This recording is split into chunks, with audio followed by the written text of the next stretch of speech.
तो ये 8 लक्षण प्रकट होने लगते हैं जिस पर हरिजू की प्रियाजू की कृपा है।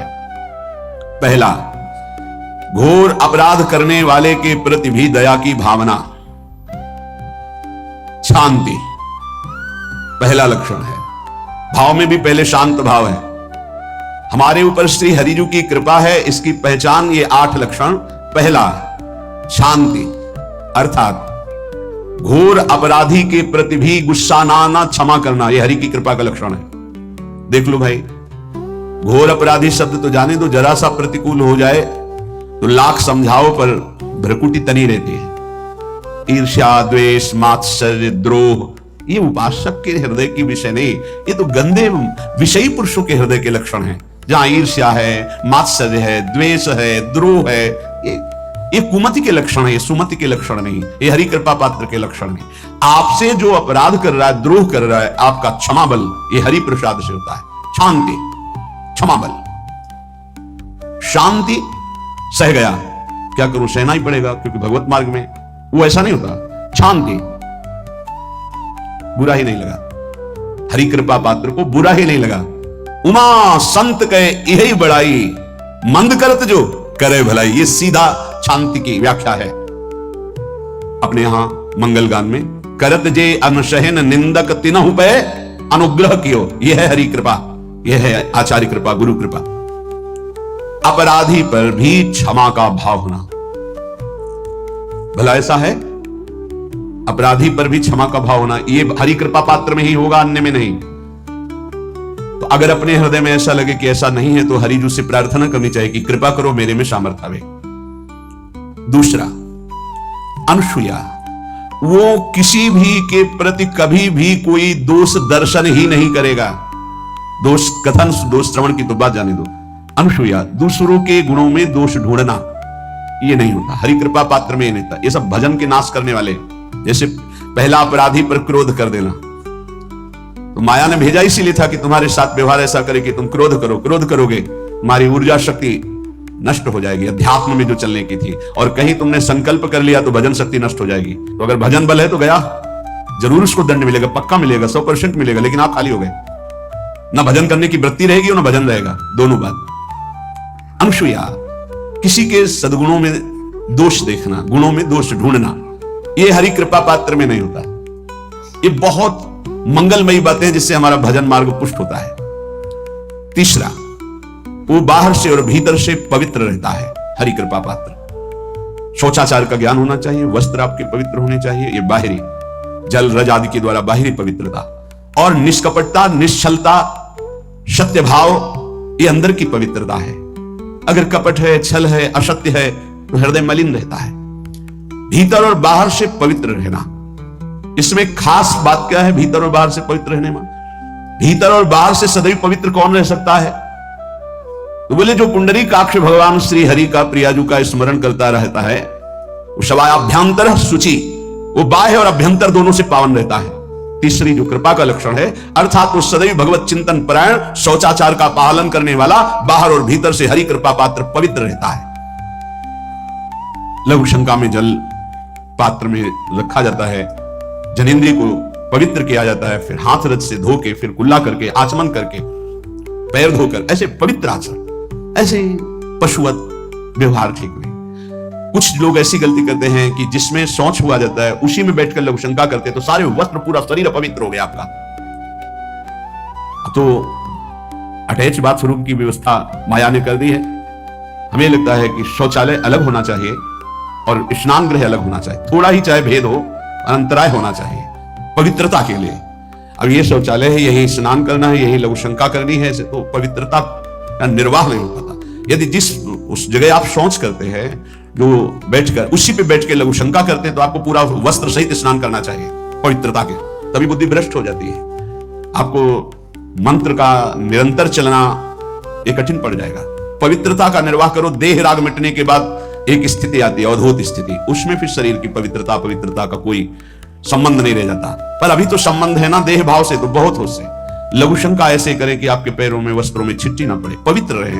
हर समय हमें पवित्र मंत्र जपना है, नाम जपना है, श्री की सेवा में रहना है। बहुत जल्दीबाजी खड़े खड़े लघु शंका की छिट्टियां पड़ रही, बस ऐसे चल दिए, वो पशुवत आचरण भगवत मार्ग में नहीं चल पाओगे। वो अंदर तुम्हारे व्याकुलता पैदा करता रहेगा भोगों की, संसार की। शौचाचार का बहुत बड़ा फल है, शरीर राग छूट जाएगा। ये बात समझ लो, शरीर राग छूट जाएगा। शरीर संबंधी पवित्रता शरीर राग छुड़ा देती है, आंतरिक रहस्य है ये। चौथा, ऐसे कार्यों का अनुष्ठान न करें जिनमें हमारा भजन छूटता है, जिनमें सत्य छूटता है, जिनमें भगवत भाव छूटता है। जैसे आपके ऊपर कृपा हुई, आप भगवत मार्ग में चल रहे हैं, अब आप ऐसे संसारिक कार्यों का अनुष्ठान कर रहे हैं जिनमें आपकी चित्तवृत्ति बिल्कुल भगवत विमुख हो रही, तो जीवन का लाभ क्या होगा? लाभ तो है भगवत स्मरण सहित। इसी की मानो टीका है, छठदम शील विरत बहु कर्मा, निरत निरंतर सज्जन धर्मा। शीलवान और ऐसे कर्मों से विरत जिनसे भगवत विस्मरण होता है, जो सज्जन पुरुषों के द्वारा धर्मानुष्ठान होते हुए उन्हीं का अनुष्ठान ऐसे कर्मों में ना जाए जिससे भगवत विस्मरण होता है। कल एक ने प्रश्न किया कि मैं खाता तो नहीं लेकिन मांस की दुकान में मांस बेचता हूं होटल में, क्या उचित है? ये उचित कैसे हो सकता है? तुम और भी तो व्यापार कर सकते हो। जरूरी है धर्म का पालन करने की इच्छा करते हो, धर्म आचरण करते हो, ऐसा नहीं। तो विरत बहुकर्मा, उन कर्मों से हमें विरत रहना है जो हमारे धर्म के विरुद्ध है, जो भजन के विरुद्ध है। हरि कृपा पात्र ऐसे कर्मों का अनुष्ठान कर ही नहीं सकता। और शारीरिक श्रम इतना जिससे हमारा भजन का तार ना टूटे। जब भजन का अभ्यास किया जाता है तो हर कार्य को सुचारू रूप से करते हुए एकाग्रता भजन में रखी जाती है। हम वो कार्य जल्दी से कर ही नहीं सकते जिसमें भजन छूट जाए और कार्य पूरा हो। नहीं, हम कार्य करेंगे, हमें छोड़ दीजिए, हम अपने चिंतन से युक्त होते बिल्कुल कार्य करेंगे। जैसे कई साधक हैं, उपासक हैं, बड़े अच्छे उपासक हैं, उनको आप कार्य दीजिए कि आप पानी गर्म कर दीजिए, पात्र बहुत सुंदर साफ होगा, पानी बहुत गर्म, लेकिन आप कह दीजिए कि 5 मिनट में गर्म करके ले, तुमसे असंभव नहीं होगा, छोड़ दीजिए उनको। आप वो मतलब ऐसा कार्य करेंगे प्रशंसनीय, पर वो समय से, उनका एक सिद्धांत है, बहुत अच्छा लगता है। अपने को पता है इससे जल्दीबाजी नहीं होनी। पात्र मार्जन करना है, छोड़ दीजिए, आप उसको टोकिएगा नहीं, आप जल्दी मान के, उससे नहीं होने वाला। वो तनिक भी दोष नहीं रहने देगा पात्रों में, पर समय दीजिए, आराम आराम शुरू कर। हमें अच्छा लगता है। भगवत चिंतन परायण उपासक की यही वृत्ति होती है। पोछा लगाना है, बिल्कुल बढ़िया लगेगा, लेकिन आपको सारे से घुमा दे, ऐसा नहीं होगा। आप छोड़िए और जाइए, हटिए, और वो अपने ढंग से लगाएगा और एकदम क्लीन करके। यही उपासक का लक्षण होता है। जो कार्य करेगा सांगोपांग करेगा, पर वो बहुत मस्ती से होगा क्योंकि उसका भगवत चिंतन चल रहा है। अधिक ऐसे जिससे हमारा चिंतन छूट जाए, थोड़ा संयम में आना चाहिए। ये भगवत कृपा पात्र का लक्षण है। अपने भजन का फल देखना, भगवत कृपा पात्र की सबको प्रदान कर देना। हिम्मत है? अपने भजन, इतनी मेहनत से किया हुआ भजन, भजन होने के बाद, हे प्रभु इस भजन का फल हो, सर्वे भवन्तु सुखिना सर्वे सन्तु निरामयः। यहां तो कहते हैं महाराज एक माला रोज आपके लिए करता हूं कि आपकी बीमारी ठीक रहे, तो शेष किसके लिए करते हो प्रभु? शेष अगर इष्ट और गुरु के लिए तुम्हारा है कि एक माला करते तो फिर इतनी माला करते तो हमें क्या होगा? सब आपको दे देंगे तो हमें क्या होगा? तभी भजन का रहस्य नहीं जाना। सबके मंगल के लिए अपने भजन को समर्पित कर देना। देखो भाई भजनानंदी, भजन में अरुचि होने लगेगी? नहीं होने लगेगी। सुबह से शाम तक पसीना चुआए हम और भजन का फल दे दे सबको, तो इसका रहस्य बताते हैं। सबको जे भी कहा सर्वे भवन्तु सुखिना, तो सर्वत्र विराजमान भगवान वही पलटकर अनंत रूपों में आपके ऊपर बरस पड़ेंगे। ये आंतरिक रहस्य है। हमने जो भजन किया वो एक सीमा में था, जब हमने संपूर्ण विश्व को दे दिया तो असीम बनकर वापस हुआ। ये भाव न समझ में, अगर ये भाव लगे तो एकदम लगे हम अपना भजन क्यों दे दें सबको?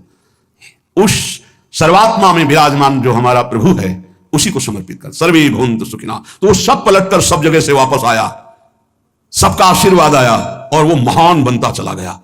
ये लाभ है, आंतरिक लाभ है।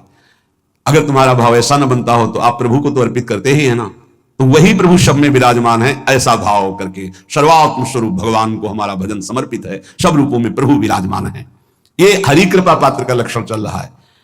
और छठवां, अपने भजन से अपने लिए कुछ भी ना चाहना और दूसरों की तो बात जाने दो, दूसरों से कुछ ना चाहना ये तो ठीक है, अपने भजन से अपने लिए कुछ ना चाहना है हिम्मत। देखो ये हरि कृपा पात्र में हिम्मत होती है। अपना भजन अपने प्रयोग में ना लाना, इसका भी आंतरिक रहस्य है। अपने प्रयोग में आप शरीर को लेकर के बोलेंगे, अगर स्वरूप को लेकर तो प्रयोग की कोई वहां जरूरत ही नहीं, स्वरूप पूर्ण काम है, वहां कोई अभाव नहीं। जब आप कोई भाव अपने लिए करेंगे तो देह भाव होगा, देह भाव से किसी विषय की मांग होगी। विषय पूर्ति भजन का फल नहीं होता, भजन का फल होता विषय निवृत्ति। बहुत जोर की बात है, कैसे समझ जाए।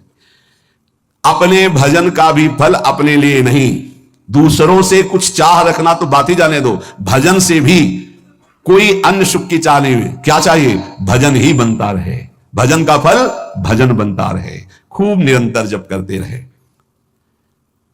सातवां, किसी भी मान सम्मान कीर्ति पद प्रतिष्ठा के मिलने पर हृदय का असंतुष्ट हो जाना, यह हरि कृपा पात्र का लक्षण होता है। प्रणाम नमस्कार जय हो तो हृदय में असंतुष्ट हो जाना चाहिए। कोई किंचन मात्र अभिमान न उदय हो जाए। प्रभु बचाओ, ये माया की चकाचौंध से बचा लो नाथ। कौन सा अपराध बन गया कि आपकी जय की जगह यहां हमको ऐसा सुनना पड़े। जैसे एक बार महापुरुष जन कहे थे कि जब गुरुजन बड़ाई करने लगे सामने शिष्य की, तो उसको ग्रीवा झुका लेनी चाहिए, पश्चाताप करना चाहिए कि कोई गलती हो गई, आज हमारे गुरुजी ने हमारी बड़ाई कैसे कर दी, इसका मतलब कोई दोष बन गया।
तो ये 8 बातें हरि कृपा पात्र में होती हैं, इनको बार बार सुनना और हृदय में धारण करना। जो भक्त होता है, हरि कृपा पात्र होता है, उसमें ये 5 बातें कभी नहीं जागृत होती, स्फुरित ही नहीं होती। पहला, किसी से ईर्ष्या। दूसरा, किसी से घृणा। तीसरा, किसी से भयभीत हो जाना। चौथा, भजन सेवन नृत्य गायन आदि में लज्जा लगना। पांचवा, किसी की निंदा करना। ये नहीं होती। अब जो आगे वर्णन कर रहे हैं उसमें महापुरुषों की पहचान है। सिद्ध महापुरुष 3 प्रकार के होते हैं। एक होते हैं आचार्य कोटि के, सात्विक विचार वाले। एक होते हैं भ्रष्ट आचरण वाले। एक होते हैं पिशाचाचरण वाले। और तीनों सिद्ध हैं। बहुत बड़े महापुरुष पूज्यपाद उड़िया बाबा जी हैं, वही रहस्य का प्रकाश कर सकते थे, अन्यथा बिना ब्रह्मबोध महापुरुष के ऐसा नहीं। तीनों सिद्ध हैं, तीनों भगवत प्राप्त है। सात्विक आचार वाले, जो आचार्य कोटि के होते हैं, एक एक अक्षर शास्त्र मर्यादा के अनुसार चलने वाले, जैसा शास्त्र कहता है वैसा उनके आचरण में दिखाई देगा। और वो सिद्ध भगवत प्राप्त महापुरुष हैं, पर उनके आचरण तस्मात् शास्त्रम प्रमाणम थे। दूसरे, भ्रष्टाचार। ऐसों को पहचान पाना बहुत कठिन होगा। भेष मलिन, आचरण मलिन। जैसे आप में कोई पुराना हो तो शायद जान पाएगा, भगवान दास नाम के एक संत इसी चौराहे पे रहते थे। ये जो चौराहा है, कभी नंगे पड़े रहते थे, कभी वो पा रहे उनके साथ कुत्ता पा रहा है, कभी नाली का पानी पी रहे हैं, और भगवत प्राप्त महापुरुष थे। इसकी पहचान स्वयं की। कोई चाय रखने गया, उठा के ईंट मार दी, गाली दे दी, दौड़ पड़े, पकड़ पाए तो 10-5 घूंसे थप्पड़ मार दिए। ऐसा उनका व्यवहार था। भ्रष्टाचारण। हलवा कोई रख गया, खिचड़ी रख गया, कुत्ता खा रहा है, उसी के साथ वो खा रहे हैं। कभी गमछा लपेटे, कभी नंगे, सीधे प्रकृति का वार शरीर से सहते थे। बस चौराहे पे ही रहते थे। बहुत अगर गए तो ये राधा टीला है, बस इतना ही उनका था। राधा टीला से इधर, और इधर थोड़ा चढ़ाई जो है जहां पूज्य श्री चंद्रशेखर बाबा जी वास करते, उसके इधर, मतलब चौराहे के बस इतने में ही रहते थे। 12 महीना 20 साल उनको देखा। तो जब काशी से आए हुए थे तो उनको देखा तो उनकी दृष्टि से लगा कि ये स्थिति प्रज्ञ महापुरुष हैं, पर अपने को छुपाए हुए ऐसी लीला करें। पर उनके कुछ ऐसे आचरण थे जिनसे लगा कि इनकी, हमें लगता है, बुद्धि खराब है क्या, मतलब पागलपन का दौड़ा है क्या ऐसे। राधा रमन जी दर्शन करने गए तो जो पुंडरीक जी हैं इनके बाबा, वो उस समय थे, उनके पुत्र जो पुंडरीक जी के पिताजी, वो उनके सहयोग में, तो करुणा कृपा हुई उनकी, उन्होंने देखा। वो तो बाद में परिचय जाना उनका, हमें पता नहीं, तो बाद में परिचय। वो पीत वस्त्र धारण किए हुए वयोवृद्ध एकदम डलिया लाए राधा रमन जी को निकाल करके, अपने को प्रसाद मिला तो सीधे राधा रमन जी की कृपा का अवलोकन करते हैं और परिक्रमा लगाना। एकदम संकल्प बना, कमंडल में 2 कुलिया रखी, ढक्कन से ऐसे ढक के, और बस मन में आया कि अगर वो बाबा हमसे आते हैं, हमारे कमंडल से कुलिया, सत्य परम सत्य कुलिया लेते हैं और पाते हैं और फिर रख के चल देते हैं, तो मैं मान जाऊंगा कि प्रभु ये आपके धाम के सिद्ध महापुरुष हैं, आए हुए थे हम काशी से ऐसे। क्योंकि काशी में ऐसी लीलाएं देखी थी बड़े अवधूत कोटि के महापुरुषों को। आपसे सत्य कहते, वो पेड़ हट गया, रमण रेती में था, बीच रोड में था, चबूतरा बना था, वो ऐसे पड़े थे, वहां के हम बैठ गए, बिजली की तरह उठे, रफ्तार से आए, खड़े हो गए बिल्कुल, क्योंकि हमें पता था कि घूसा थप्पड़ इनका प्रसाद होता है। हम कहा उस समय, हम कहा अगर हाथ चलाएंगे तो पकड़ लेंगे ना, बिल्कुल पोजीशन में खड़े।